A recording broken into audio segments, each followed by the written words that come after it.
Hello everybody, welcome back to another video. So we have two wide releases last weekend, and that is the Call of the Wild, which is the big screen adaptation of the Jack London novel starring Harrison Ford, and then the horror movie Brahms The Boy 2.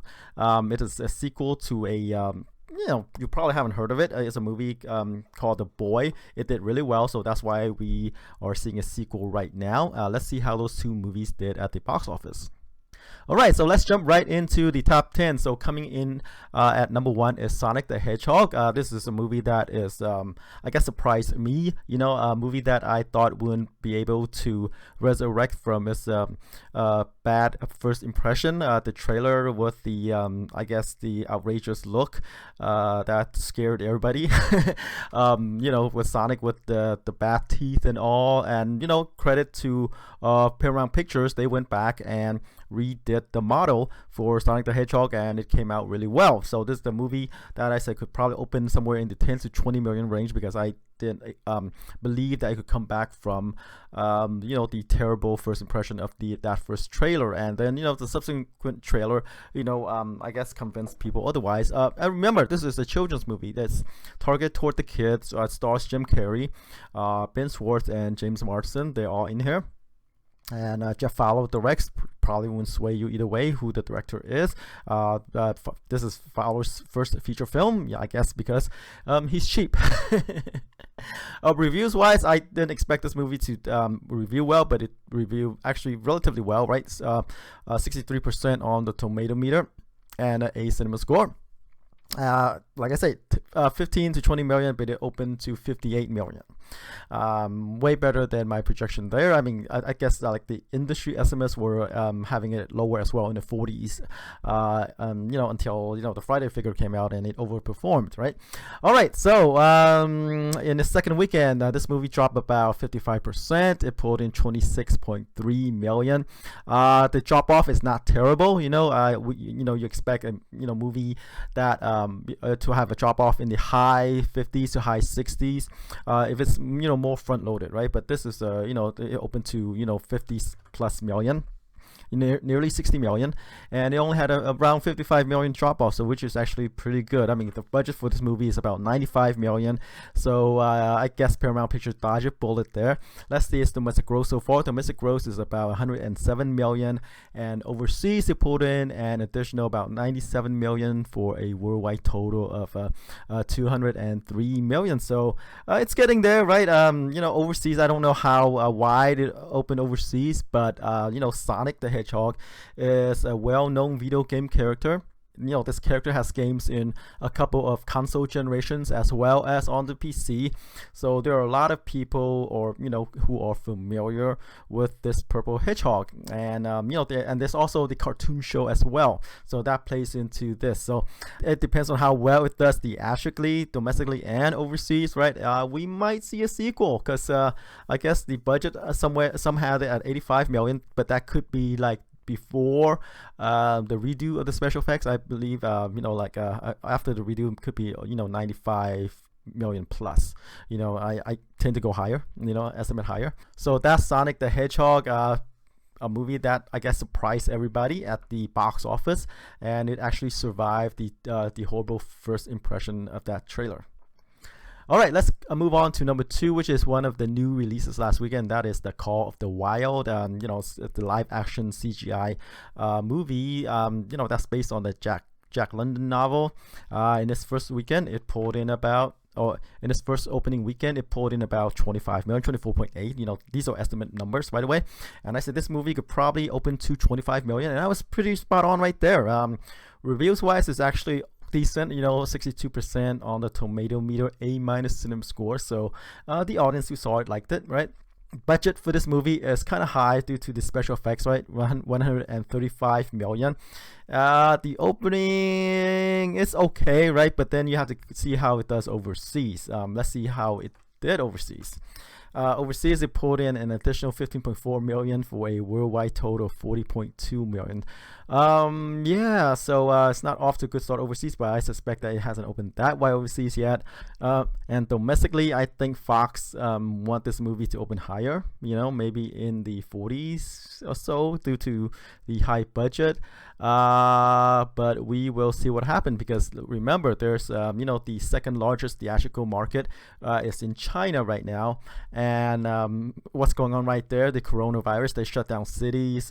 People are afraid to go to theaters, so which is gonna do a numbers to this movie, right? Even though it would perform okay here, right? I think that this, they would want to do better overseas, especially in China.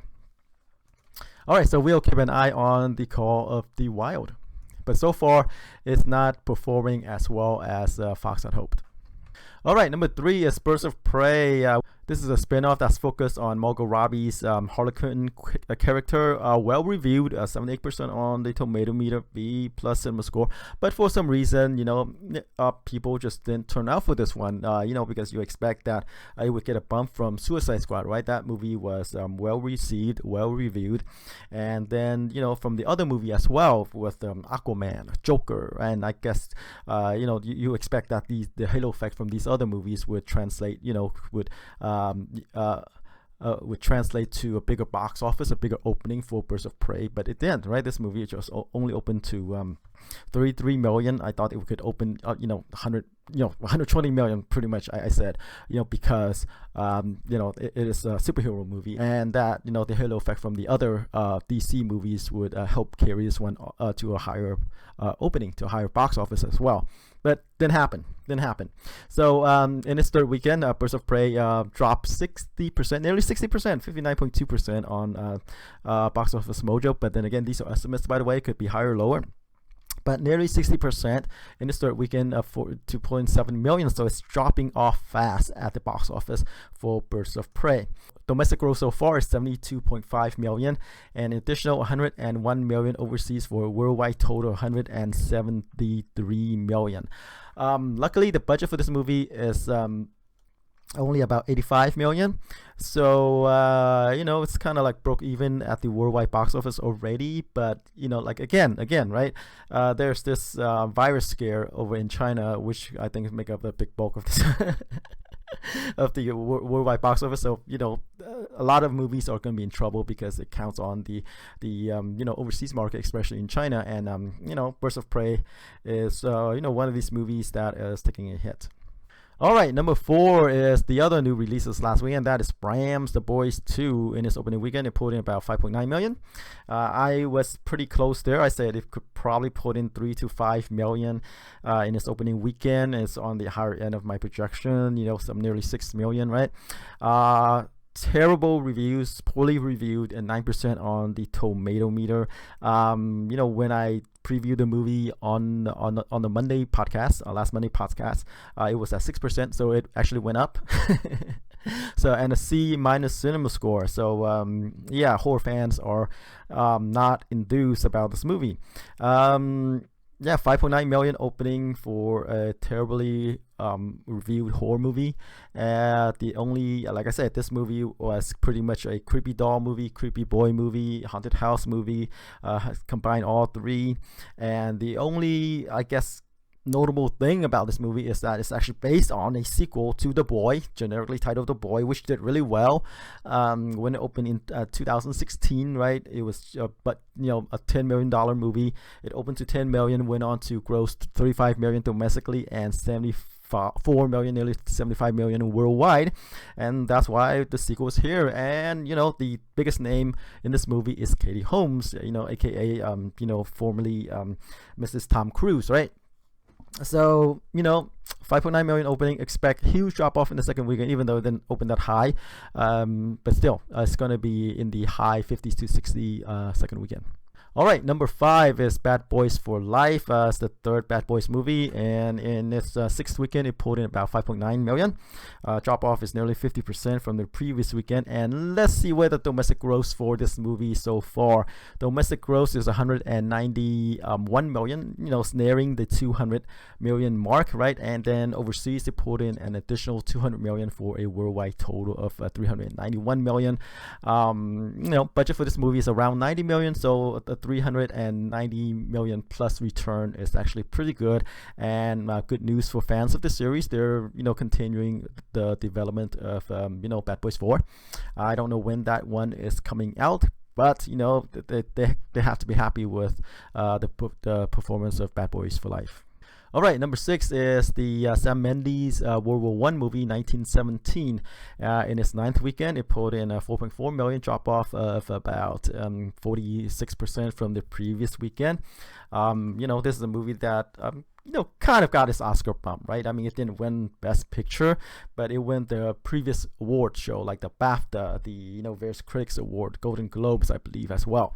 And let's see, domestic gross so far is 152 million, and overseas it pulled in an additional 195 million for a worldwide total of 347 million. So yeah, it's actually performing very well at the box office. And I said that do people want to watch a war movie?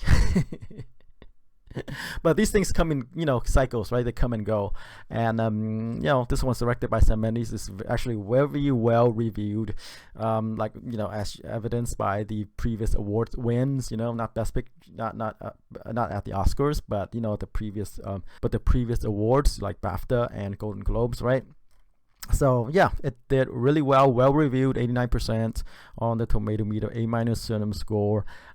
This movie had a platform release, good for them, right? I mean, like I say, if it opened big, if it opened wide during its opening weekend, it could be, it could come and go, right? It wouldn't able to build the buzz for this movie, but then as it went on, it was starting to win awards, getting more press for this movie, and people would want to check this movie out. All right, number 7 is the horror movie Fantasy Island. It's a Jason Blum production, right? Blumhouse produced this movie, pulled in about 4.2 million in its second weekend, drop off about 66%, as these horror movies tend to do in the second weekend. Very front loaded, drop off huge the second weekend. So 4.2 million in this second weekend. Let's see the domestic gross. Domestic gross is about 20 million and 13.6 million overseas for a worldwide total of 34 million. Low, but then again, this movie costs 7 million to make, so like I said, good return for these low budget Blumhouse horror movies. Of course, contributing to this huge drop in the second weekend is the terrible reviews, right? 10% on the tomato meter, C- cinema score. So even though that is kind of loosely based on the TV series of the same name, so that's Fantasy Island, a low budget horror movie that would probably do better on secondary markets, streaming, home video, what have you. All right, number 8 is the Oscar Best Picture winner, Parasite, in its 20th weekend. It pulled in 3.1 million, so it got this Oscar bump. It went wide last weekend, right? And now it kind of did its wide showing last weekend, and in the second weekend it dropped down a bit, dropped about 45%. It lost some additional theaters as well, dropped 45% to pull in 3.1 million. Domestic gross is about 49 million, so it's nearing the 50 million mark. I don't think this movie cost that much to make, probably somewhere in the 10 to 15 million, if that, right? Overseas it pulled in 155 million, nearly 156 million for a worldwide total of 204 million. Getting pretty good return here. All right, number 9 is Jumanji, The Next Level, which is Jumanji 2, starring Dwayne Johnson, right? In its 11th weekend, it pulled in 3 million, drop off about 46% from the previous weekend. And domestic gross is 311 million so far, and overseas, it pulled in an additional 477 million for a worldwide total of 788 million. As a comparison, right, the first movie opened to 36 million. It stayed in theater, kind of like this one, to gross 404 million domestically and 962 million worldwide on a budget of 90 million. This movie is a bit higher, 125 million, and it's nearing 790 million. I don't think it's gonna make as much as the first movie, but 700, nearly 800 million worldwide is actually very good. All right, let's close out the top 10 with the romance movie, The Photographed. In the second weekend, this movie pulled in 2.8 million. This movie star Issa Rae and Lakeith Steinfeld, about a woman whose mom died, left her a photograph, and she went, looking for clues to see what this photograph is all about, and she found romance, etc. Right? In this movie, well reviewed, 75% on the tomato meter. B+ cinema score, had a 12.2 million open, and it's in the second weekend. Unfortunately, it dropped 77% to pull in 2.8 million. So very front-loaded movie. It's targeted toward, like I said, the African American audience. They front-load this movie, and unfortunately, it failed to gain traction beyond that demographic. And then dropped huge the second weekend. The budget for this movie is reportedly about 16 million or so. So let's see, domestically, it grossed 17.6 million. So it's kind of, still ways to go from profitability, right? Overseas, it hasn't opened that wide, 50K overseas for worldwide total about 18 million so far. So it's not staying in theaters. You want the movie to have legs, right? Stay in theaters, but unfortunately The Photograph is not that movie. All right, let's move on to the new releases this weekend. There is only one, and that is The Invisible Man. It's a low budget movie by Blumhouse production, right? Jason Blum and etc. Stars Elizabeth Moss, right? About a woman whose abusive ex died, right? But she found out that he didn't die. He just became invisible, and he continues to torment her. So that's The Invisible Man.